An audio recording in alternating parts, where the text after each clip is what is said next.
Јана, добар ден, благодарам што сте дел од нашата емисија. Ќе почнеме со една многу важна тема, е тоа како се трошат народните пари, односно како и самите општини се финансираат и како ги добиваат парите. Каква е ситуацијата во општина Центар? Да. Да почнеме прво од каде се полни буџетот на општината. Буџетот на општината има еден основен дел кои се приходи што општината успева да ги реализира и еден друг дел кои се трансфери од главно централната власт. Зависно од типовите на општини и од активностите кои се случуваат, економските активности кои се случуваат на ниво на општина, тие проценти варираат. Има општини кои се целосно зависни од централните владини трансфери, а со тоа практично нивната улога децентрализирана е многу намалена, бидејќи зависат од нивното функционирање, целосно зависи од тоа колку пари ќе добијат. И тие пари се пресметуваат по определени формули, за да може да се извршуваат основните функции. Но во тие општини секако трпат некои други елементи кои би требало општината од своите средства да ги финансира. Во општина Центар е една друга ситуација. Ние имаме буџет кој е релативно голем во основниот дел, значи во оние активности на општината од кои прибира пари, но она што е многу спорно за нас и како иницијатива Шанса за Центар и воопшто како можност за одржливо урбано живење е тоа дека нам буџетот 60 и неколку проценти ни се полни од така наречените дозволи за градба или од продажба на државно земјиште. Со тоа практично ние го губиме просторот во градот за градење или за објекти, а се помалку ни останува простор за јавен простор, за зеленило, за јавни установи како што се градинки, училишта и сите други намени. Или еве вака мал елемент да кажам, кога целиот простор ќе се продаде или ќе се даде за дозволи за градба, ќе се населат многу луѓе, а сите други пропратни и сервиси кои треба да го поддржат квалитетното живење ќе недостасуваат.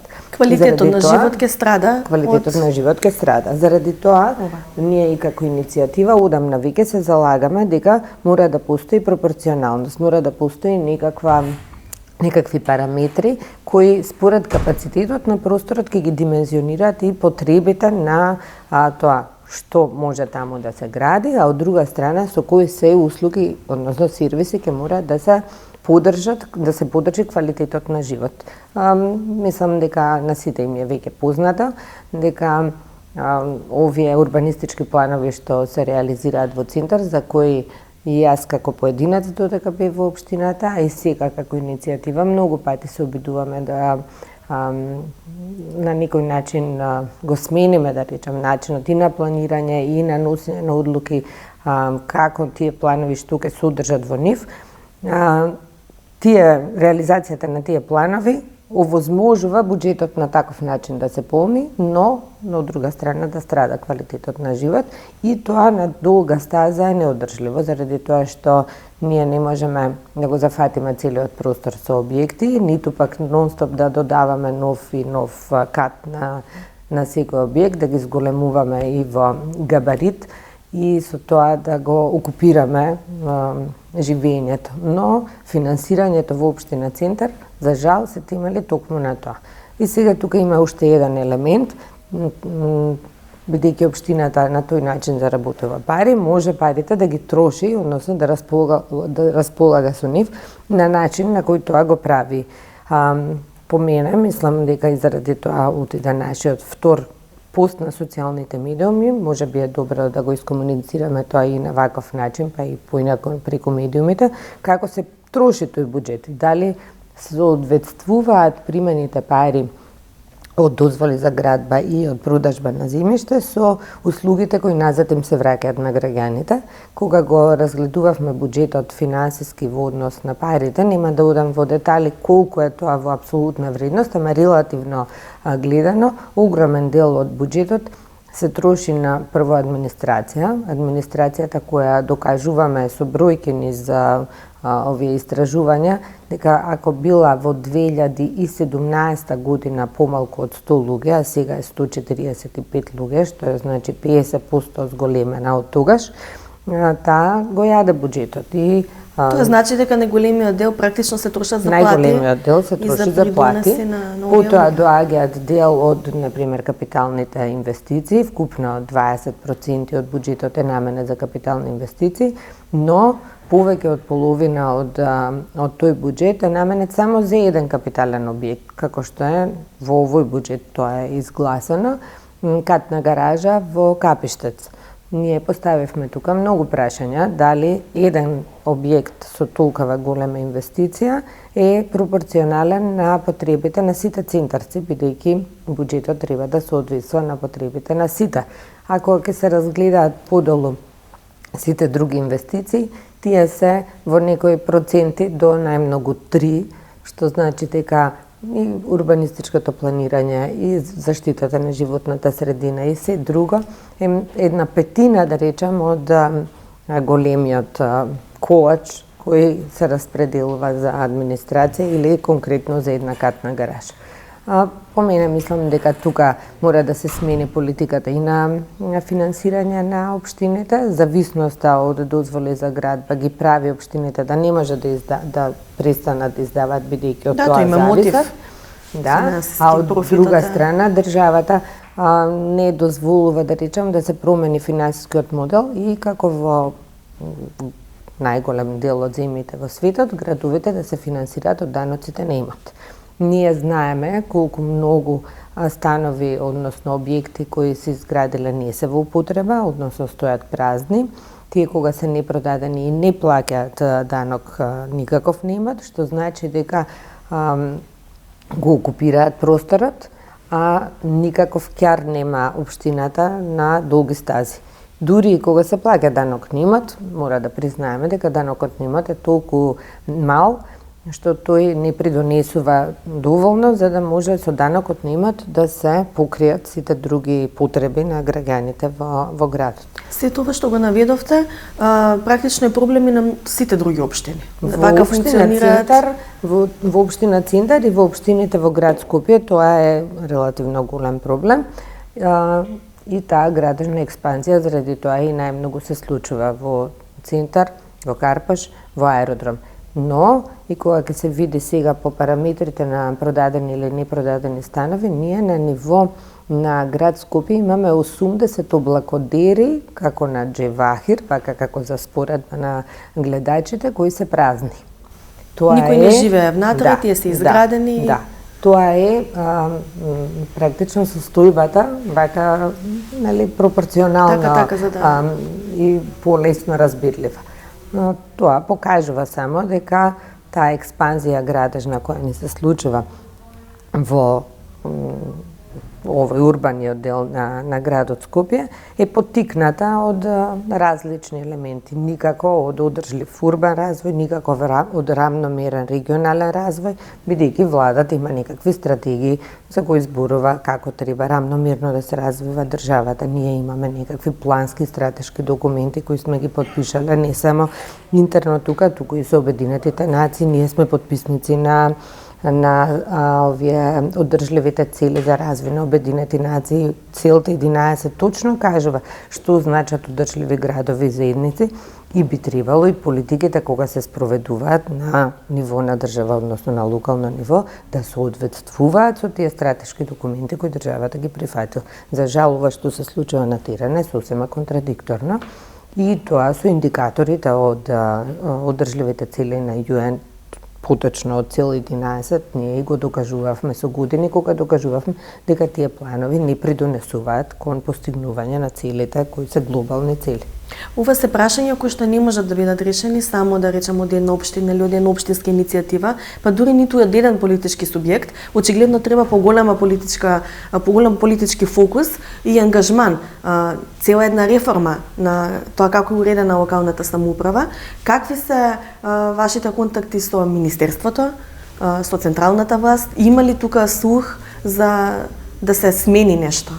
Гледате, ако ги разгледуваме стратешките документи на државата, во нив се напишани како цел, напишани се активности. Дури и на локално ниво ние имаме многу документи кои се донесени, кои зборуваат за различни активности кои би требало да се спроведуваат. На терен тоа не се спроведува. Ние имаме една неусогласеност на тоа што се случува, а што пишува или зашто се носат, да речем, некакви одлуки и политики и на крај спроведувањето како е на терен. И тоа сите го чувствуваме.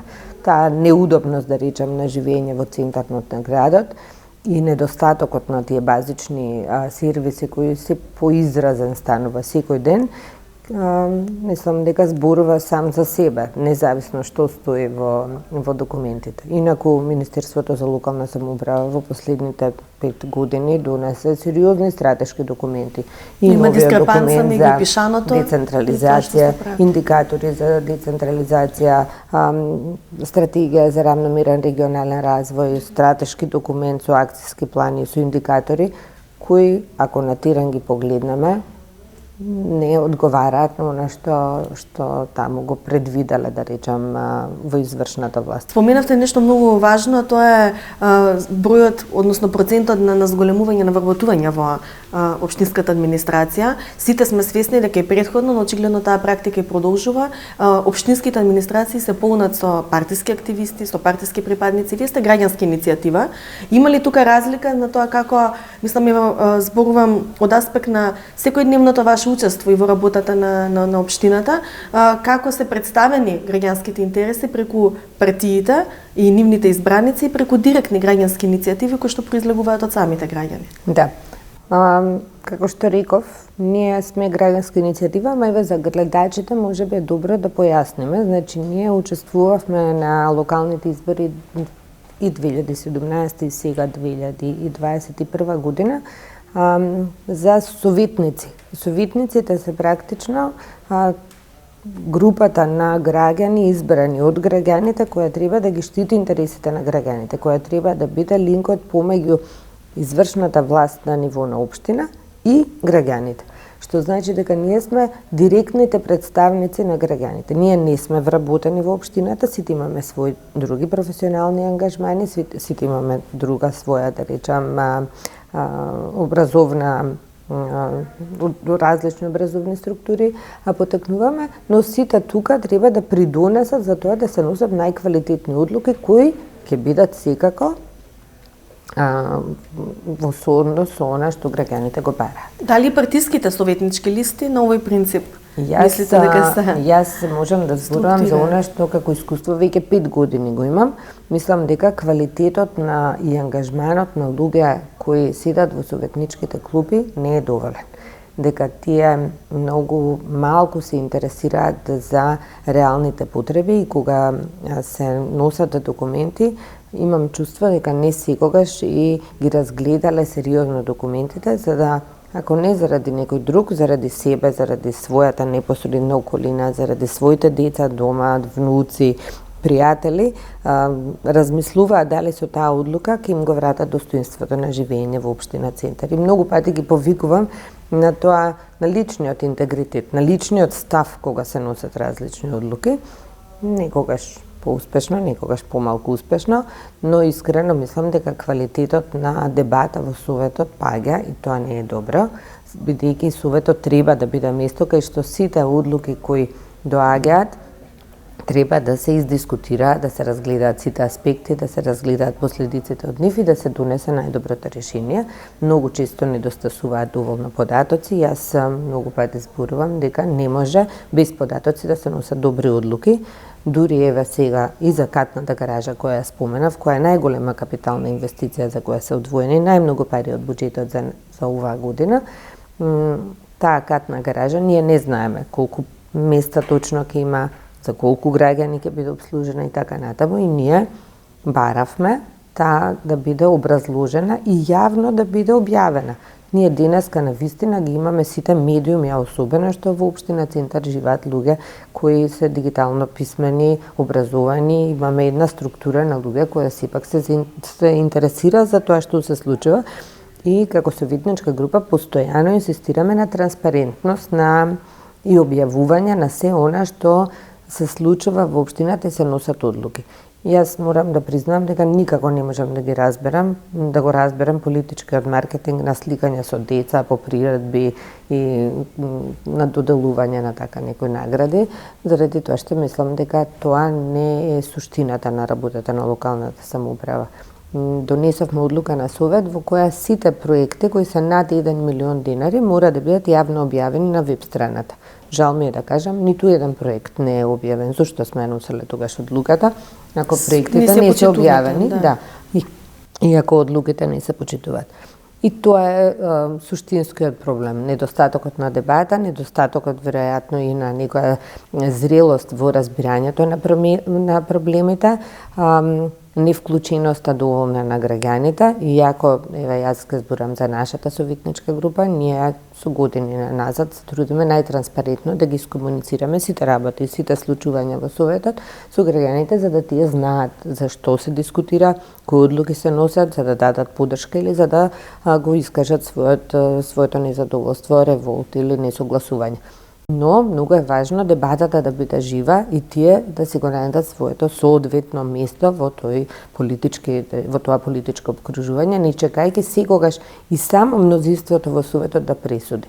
Туку да пресуди најдоброто, заради тоа што на крај последиците ги чувствуваме сите кои живееме тука. Интервјуто би го завршило со една малку поширока тема, а сепак поврзана со ова што го зборувавме, а тоа е граѓанскиот ангажман.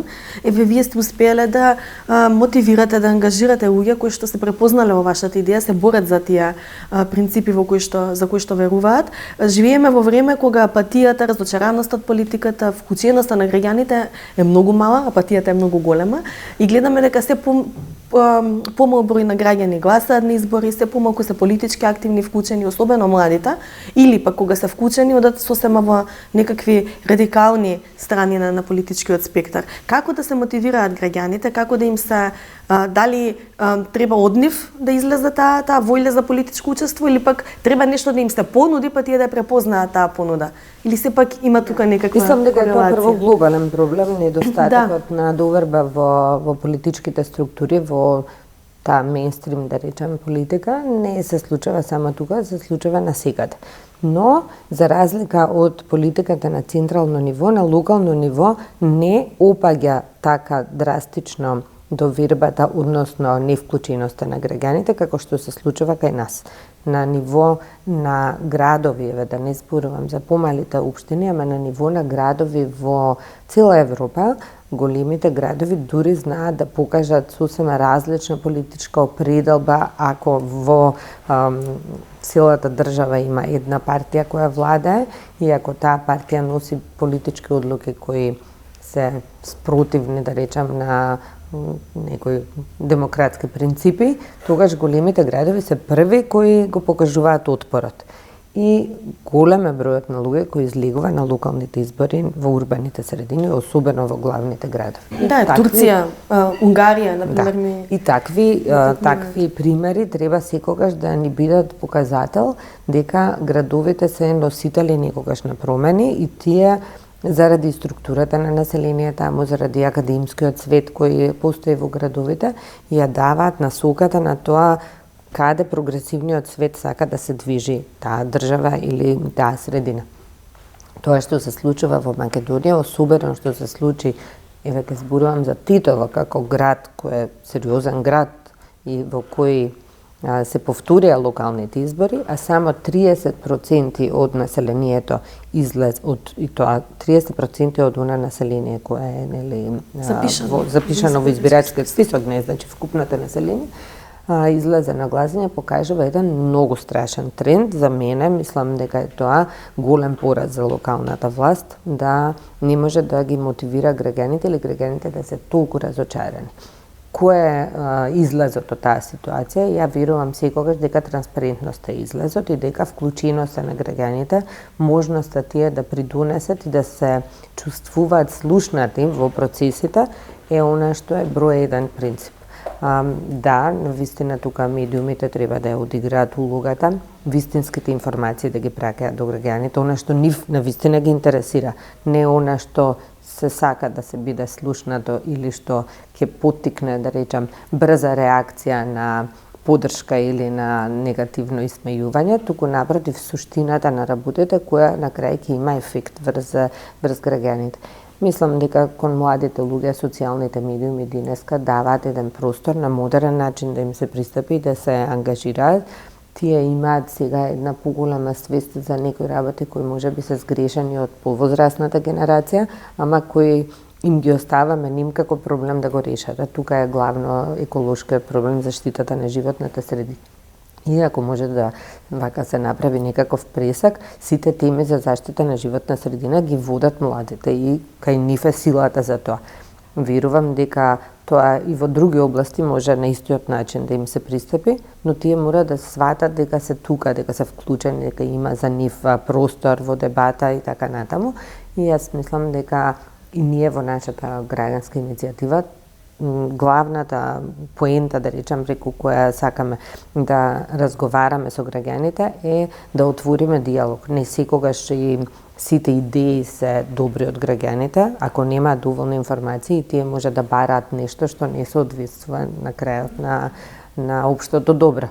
Но интересите кога ќе се дискутираат, тогаш мора да победи јавното добро, мора да победи јавниот интерес над приватниот интерес, мора да победи некаква подобра иднина и кога тоа на некој начин ќе сватат дека низ еден транспарентен, отворен, партиципативен процес, нивниот глас може да биде дел од факторот кој ќе одлучува на крај, мислам дека ќе бидат и помотивирани. Опаѓањето на бројот на луѓе што излегуваат на избори, па дури еве и за општина Центар, само 50%, мислам дека е премал број за ваква средина како што сме ние.